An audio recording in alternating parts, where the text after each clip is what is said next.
বিসমিল্লাহির রহমানির রহিম। মালয়েশিয়া গমন ইচ্ছুক কর্মী এবং প্রবাসী ভাইদের জন্য আমার স্পষ্ট একটি নির্দেশনা এবং বার্তা, সেটি হচ্ছে আপনাদের পাসপোর্টের মেয়াদ। অবশ্যই পাসপোর্টের মেয়াদ 2 বছর রাখতে হবে। যদি সম্ভব হয় পাসপোর্ট করে রাখবেন, তাহলে পাসপোর্টের মেয়াদ 10 বছর দিয়ে থাকে। এটি আপনারা করে রাখবেন, কারণ দেশের বাইরে পাসপোর্ট করতে গেলে, আপনার চাকরি থেকে পাসপোর্ট রিনিউ করতে গেলে একটি সময় এবং সাকল্যে দীর্ঘ সময় আপনার চলে যেতে পারে, কাজের ব্যাঘাত ঘটতে পারে। সেক্ষেত্রে আপনি যাওয়ার আগে অবশ্যই পাসপোর্টটি 2 বছর মেয়াদ, তো এটা পাসপোর্ট যদি করেন তাহলে সর্বনিম্ন 10 বছর মেয়াদ থাকে, এটি করে রাখবেন। Service sector, hotel, restaurant, market, super shop, super market, এই ক্ষেত্রে বয়সের বিধিমালা হচ্ছে 18 থেকে 34 পর্যন্ত, 33 পর্যন্ত সুপার, সর্বোচ্চ 35ও নেয়। এবং শিক্ষাগত যোগ্যতা ন্যূনতম এসএসসি সমমান পাশ হলে খুব ভালো হয় এই সব কাজের জন্য। ফ্যাক্টরি ভিসার জন্য বয়স 18 থেকে 35, সর্বোচ্চ 36 পর্যন্ত নিয়ে থাকে। শিক্ষাগত যোগ্যতা খুব একটা প্রয়োজন নাই, তবে কোনো কোনো ফ্যাক্টরি বা টপ গ্লোভস এই ধরনের ফ্যাক্টরির ক্ষেত্রে শিক্ষাগত যোগ্যতা বাধ্যতামূলক। কনস্ট্রাকশন, এগ্রিকালচার এবং পাম বাগান, এগুলো সাধারণত বয়স 18 থেকে 40, 41, 42 বছর পর্যন্ত যেতে পারে। কনস্ট্রাকশন, এগ্রিকালচার, পাম বাগান, যদি হাতের কাজ জানা থাকে, পাম বাগানে হাতের কাজ জানতে হয় না, এক্ষেত্রে শিক্ষাগত যোগ্যতা শিথিলযোগ্য। ধূমপান পরিহার, যারা ধূমপান করেন ধূমপান করার থেকে বিরত থাকুন এবং ধূমপান স্থায়ীভাবে ত্যাগ করার জন্য চেষ্টা করবেন, কারণ ধূমপান করলে বুকের ভিতর অনেক ধরনের কফ জমে, টিবির যক্ষা হতে পারে। বুকের ভিতর ক্লাসিফিকেশন একটা ওয়ার্ড আছে মেডিকেলের ভাষায়, সেটা ধরা পড়লে অনেক সময় এক্সরেতে দাগ থাকলে অনেক সময় আনফিট দেয়। যারা মালয়েশিয়া যাবেন তাদের জন্য আমার একটি বিনীত অনুরোধ এবং বিশেষ বার্তা, আপনারা ধূমপান থেকে বিরত থাকেন পারলে এখন থেকে। যদি একবার আনফিট হয়ে যান তাহলে 3 মাসের ভিতরে আপনি আর মেডিকেল করতে পারবেন না মালয়েশিয়া। সেক্ষেত্রে আপনার শরীরকে আপনি যত্ন করুন, এখন থেকে একটি টেস্ট মেডিকেল করে রাখুন, নিজেকে ফিট রাখুন, শারীরিক সুস্থতা বজায় রাখুন, পর্যাপ্ত পরিমাণ ঘুম যান, নিয়মিত খাবার খান, পানি বেশি করে পান করুন। অসুস্থ থাকলে আপনি চিকিৎসকের সাথে পরামর্শ করুন। এটি হচ্ছে আমাদের মালয়েশিয়া ভাইদের প্রতি স্পষ্ট বার্তা।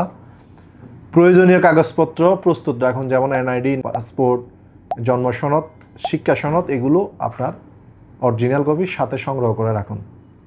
ভুল তথ্য প্রদান করবেন না। পাসপোর্টে একরকম, এনআইডিতে একরকম, এই ক্ষেত্রে জন্ম নিবন্ধনে একরকম, তাহলে আপনার ভিসা পেতে বিড়ম্বনা হতে পারে।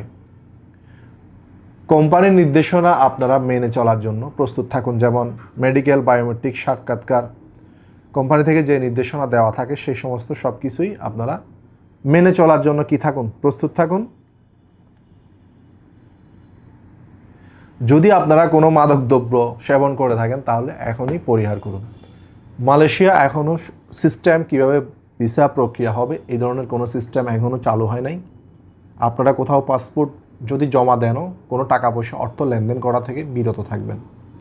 মালয়েশিয়া যদি কোনো কারণে ওপেন হয়, ইনশাল্লাহ অথেন্টিক এবং সর্বশেষ আপডেট নিউজ আমাদের কাছ থেকেও পাবেন।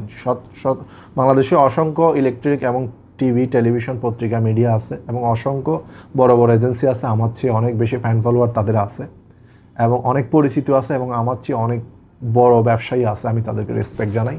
আমি সামান্য একজন ব্যবসায়ী, তবে সেক্ষেত্রে আমার কাছ থেকে যদি আপনারা মালয়েশিয়ার কোনো যারা আগ্রহী, অধীর আগ্রহী বসে আসেন, মানে সঠিক তথ্য পাবেন। এবং মালয়েশিয়া খুলবে বলে অলরেডি 2022 সাল থেকে 2026 সাল পর্যন্ত চলে গেছে, মানে জীবন থেকে 4টি বছর চলে গেছে। তো মালয়েশিয়া যারা অধীর আগ্রহে বসে আসেন তাদের জন্য আমার পক্ষ থেকে দোয়া এবং ভালোবাসা রইল।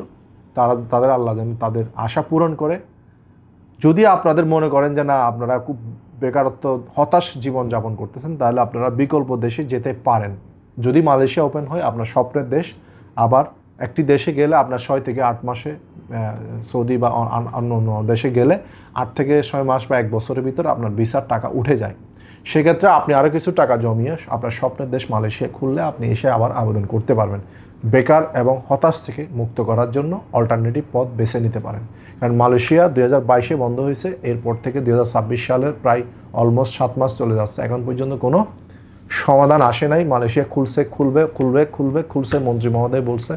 এই ধরনের একটা চেষ্টা করে যাচ্ছে সরকারের যে প্রধানমন্ত্রী সহ এবং আমাদের যে সাবেক ইউনূস সাহেব ছিলেন উপদেষ্টা মহোদয়, সকলেই মিলে একটা চেষ্টা করে যাচ্ছেন এবং আওয়ামী লীগ গভর্নমেন্টের সময়ে চেষ্টা করে গিয়েছেন এবং সিন্ডিকেটের অনেক বিষয় ছিল। সব কিছু মিলে একটা মালয়েশিয়া একটা ঘোলাটে পরিস্থিতি এখনও রয়ে গেছে।